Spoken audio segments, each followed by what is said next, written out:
नमस्कार दोस्तों, स्वागत है आपका अपने ऑनलाइन लर्निंग परिवार TWD में। हम लोग पॉन सीरीज कर रहे हैं और ये प्रारंभिक शिक्षा की नवीन प्रयास की 5वीं क्लास है। इससे पहले यदि आपने 4 क्लास नहीं देखी है तो जाके उसे देखिए। आज आगे के क्वेश्चन करते हैं।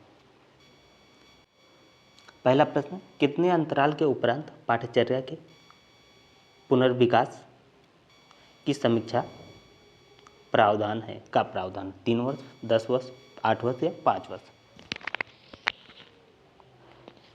तो कौन सा ऑप्शन करेक्ट हो जाएगा? ये ऑप्शन करेक्ट हो जाएगा 5 वर्ष।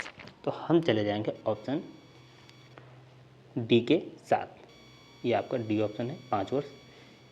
ये आपका करेक्ट हो जाएगा।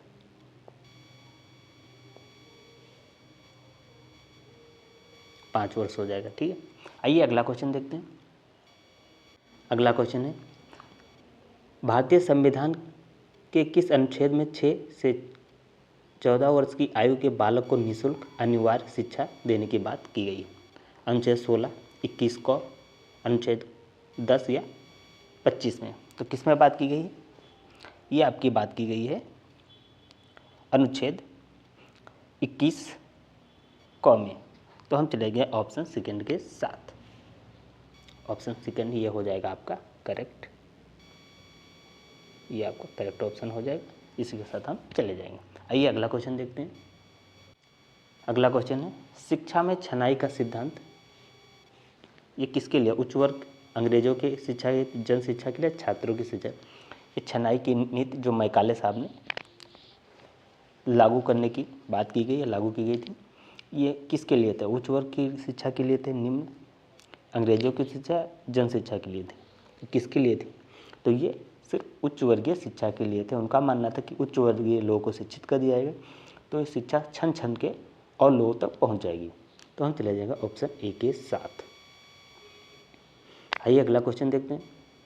अगला क्वेश्चन है, जिला प्राथमिक शिक्षा कार्यालय किसकी वित्तीय सहायता से संचालित होता है? विश्व bank, reserve bank, state bank या उपयुक्त में से कोई नहीं? तो ये संचालित होता है आपका, तो किसकी सहायता से? ये आपकी विश्व बैंक की सहायता से। वित्तीय सहायता किसने? विश्व बैंक की सहायता से। तो हम चले जाएंगे ऑप्शन ए के साथ। अन्य संस्थाएं जब विश्व बैंक हो गई और फिर DFID हो गई, ये सारी संस्थाएं सहयोग करती हैं। आइए अगला क्वेश्चन देखते हैं। अगला प्रश्न, हास की समस्या से आशय है कक्षा में अनियमित उपस्थिति, छात्रों की अनुपस्थित होना, बच्चों को पढ़ने में मन न लगाना, छात्रों का बीच में ही विद्यालय छोड़कर चले जाना।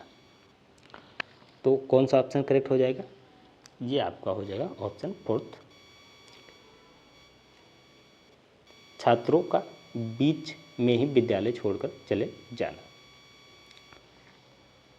आइए अगला क्वेश्चन देखते हैं। अगला क्वेश्चन, निम्न में से कौन सा अनुच्छेद अल्पसंख्यक वर्गों के हितों का संरक्षण से संबंधित है? अनुच्छेद 45, 21, 19, 29, 1 या 17? तो कौन सा ऑप्शन करेक्ट हो जाएगा? ये ऑप्शन करेक्ट हो जाएगा 29, 1। तो हम चले जाएंगे आपके ऑप्शन सेकेंड के साथ। आइए अगला क्वेश्चन देखते हैं। अगला क्वेश्चन है, 6 से 14 वर्ष के बच्चों की निःशुल्क अनिवार्य शिक्षा मौलिक अधिकार किस संविधान संशोधन से हुआ गया? तो कौन सा संविधान संशोधन किया गया था? ये आपका किया गया था 86। तो हम चले जाएंगे ऑप्शन फोर्थ के थर्ड के साथ। ये आपका 86 था, जिसमें 21A में 6 से 14 वर्ष के बच्चों को निःशुल्क एवं अनिवार्य शिक्षा देने की बात की गई थी 21A में। आइए अगला क्वेश्चन देखते हैं। केंद्रीय सलाहकार बोर्ड किसके नाम से जाना जाता है? बेसिक शिक्षा योजना के नाम से, सार्जेंट योजना के नाम से, और फिर ये ऑप्शन थर्ड हंटर कमीशन के नाम से या हरगॉट समिति के नाम से? तो किसके नाम से जाना जाता है केंद्रीय सलाहकार बोर्ड? ये आपका ऑप्शन हो जाएगा सेकेंड, सार्जेंट योजना के नाम से। तो हम चले जाएंगे सेकेंड ऑप्शन के साथ। आइए अगला क्वेश्चन देखते हैं। अगला क्वेश्चन, उच्च अध्ययन शिक्षा संस्थान कहाँ स्थित है? लखनऊ, दिल्ली, वाराणसी या प्रयागराज? तो ये कहाँ स्थित है? ये है आपके प्रयागराज में। आइए अगला क्वेश्चन देखते हैं। शिक्षा का अध्ययन 2009 कब लागू हुआ? ये आपका लागू हुआ था अप्रैल 2010। तो हम चले जाएंगे ऑप्शन सेकंड के साथ।